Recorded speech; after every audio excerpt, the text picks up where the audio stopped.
Bonjour à tout le monde, nouvelle vidéo électrocodeur. Aujourd'hui, on va utiliser un Digit afficheur à LED 7 segments avec notre carte STM32.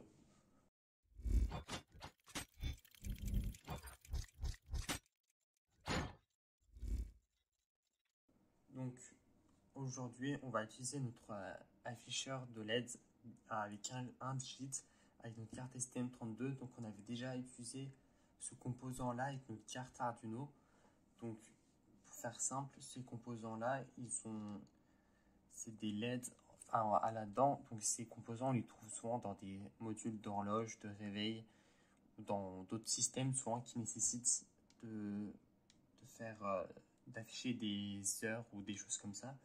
Donc le fonctionnement, il faut savoir que je vous ai dit, c'est des LED, donc elles fonctionnent avec une tension qu'on va leur envoyer.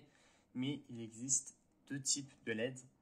Il existe les afficheurs anode commune et cathode commune. Donc les cathodes communes, comme le mien, vont avoir besoin d'une tension. Donc je vais essayer de vous expliquer assez rapidement. Ils vont avoir besoin, donc ça c'est mon afficheur, un Digit LED segment display 5611 AS.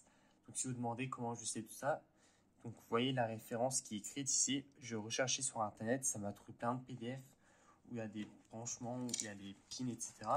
Donc si vous aussi cherchez la référence qui est inscrite sur votre module et vous trouverez si c'est anode ou cathode commune. Donc ici on voit que le segment A c'est celui qui est en haut, le segment B c'est celui-là, le segment C c'est celui-là, le segment D celui-là, le segment E celui-là, segment F celui-là, segment G celui-là. Et on peut utiliser tous ces pins séparément. Et vous voyez on a deux pins comme et comme ici. Donc ces deux pins ça va nous permettre d'allumer ou d'éteindre complètement notre digit. Donc ici, dans les pins A, B, C, D, E, F, G, on va envoyer des tensions positives et les pins communes cathode.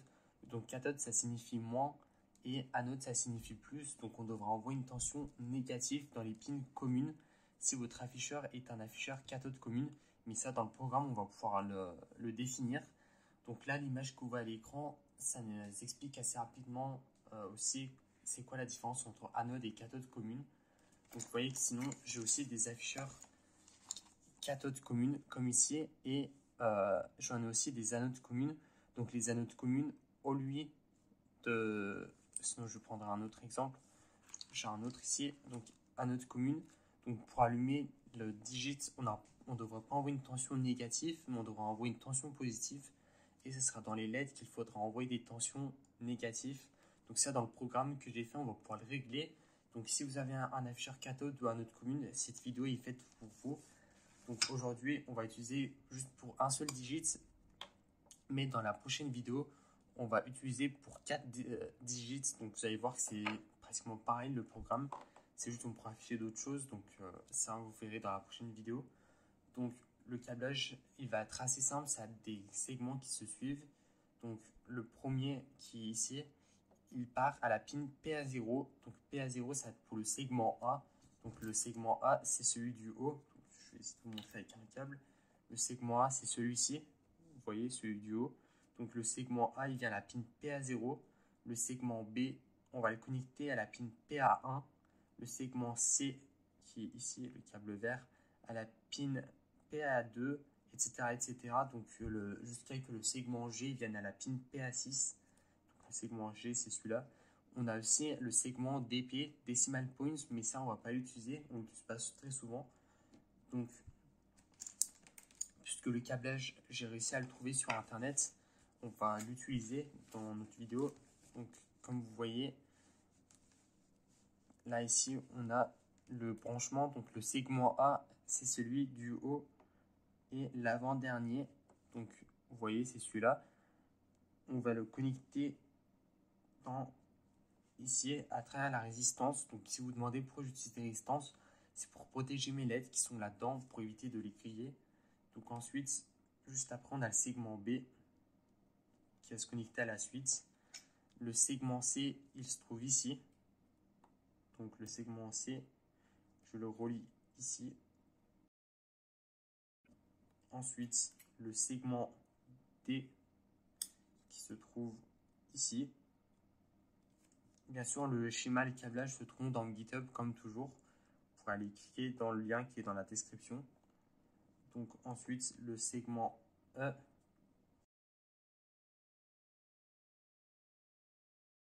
Et il ne reste plus que le segment F et G. Donc le segment F, on va le connecter à la pin qui se trouve ici, donc à la résistance.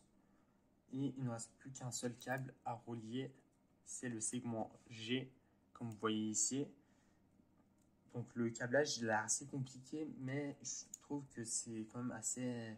C'est pas si compliqué que ça en réalité. Donc, le segment G, on le connecte à la pin qui est ici. Donc si vous effectuez le câblage comme moi et que vous respectez les pins de votre module, donc moi, la référence c'est 5611AS, mais ça peut être différent du vôtre, mais ça sera pareil le niveau programme. Donc là, on a connecté les segments. Donc on a connecté tous les caractères qu'on pourra utiliser. Donc A, B, C, D, E, F, G. Maintenant, on va connecter les deux câbles qui vont nous permettre d'utiliser. Donc ça, vous voyez, il nous reste les deux pins COM ici, COM et COM. Donc ces deux pins, elles sont reliées. Donc on va les relier aussi, ça ne change rien. Donc vous voyez là, les deux pins, elles ont été reliées, les deux pins communes. Et cette pin commune, ça nous permet de contrôler le digit.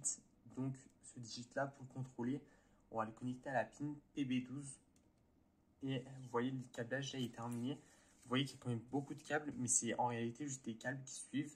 On a juste besoin de savoir si notre écran est cathode ou anode commune grâce à la référence. Et ensuite, vous connectez selon les pins que je vous ai dit. Donc le A à la pin PA0, le segment B à la pin PA1, bien sûr en passant par des résistances pour protéger vos LED. Et une fois que vous avez fait le câblage, vous connectez votre Restlink comme moi. Je vais le connecter à mon ordinateur. Et maintenant, on va pouvoir passer au programme. Donc maintenant, on va passer au programme. Niveau programme, c'est pas très compliqué. Tout d'abord, j'ai initialisé tous les segments aux pins que je vous ai dit. Donc PA0 jusqu'à PA6. Le digit, je l'ai initialisé à la pin PB12. Ensuite, toutes ces pins-là, je les ai initialisées en sortie. Donc ensuite, j'ai créé une fonction qui va nous permettre d'afficher des nombres sur l'écran. Donc c'est la fonction lightNumber. Et on a tous les nombres qui ont déjà été faits. Donc pour afficher 0 par exemple, il faut qu'on allume tous les segments sauf celui du milieu pour obtenir un 0. Pour obtenir un 1, il faut allumer les deux de droite. Pour obtenir un 2, il faut allumer tous les segments sauf celui-là et celui-là. Donc j'ai fait pour tous les nombres jusqu'à 9. Ensuite à 10, c'est juste j'affiche juste 10, donc c'est aucune information. Donc après ce que j'ai fait, j'ai créé un for où je fais i égale 0 et chaque seconde il augmente de plus 1. Donc on affiche 0, 1, 2, 3, 4, 5, 6, 7, 8, 9. Et ensuite, lorsqu'on arrive à 10, il recommence. Donc il fait ça en boucle, donc je peux choisir la bonne carte, le bon variant, la bonne méthode d'envoi, donc ST-Link. Je téléverse et vous allez voir 0, 1, 2, 3, 4, 5, 6, 7, 8, 9, 0 et on recommence comme ça ainsi de suite puisqu'on a juste une seule variable à afficher. Donc si votre écran, donc moi c'est un écran cathode, donc si vous c'est une version anode, ce que vous avez besoin de faire ici, ou non juste ici pardon, vous mettez 0 et ici vous mettez 1. Moi là ça marchera pas, du coup ça va faire exactement l'inverse. Donc vous voyez ça allume les LED à l'inverse. Là on a 4, 5, 6, 7, 8, 9, 0. Donc en fait ce qui se passe, on allume les LED à l'inverse dans un écran anode. Mais si votre écran c'est un écran cathode comme moi, vérifiez bien que c'est ici qu'il faut changer. Donc ça je vais mettre des commentaires. Anode égale 0 et cathode égale 1 ici. Et ça va être l'inverse juste en dessous. Donc anode ça va être 1 ici et cathode 0 si on veut afficher quelque chose. Donc aujourd'hui, je vais vous montrer comment est-ce qu'on utilisait un afficheur LED Segments avec les 7 segments. Donc j'espère que la vidéo vous a plu. Si c'est le cas, alors vous pouvez vous abonner, liker, partager et commenter. C'était Electrocodeur. Ciao!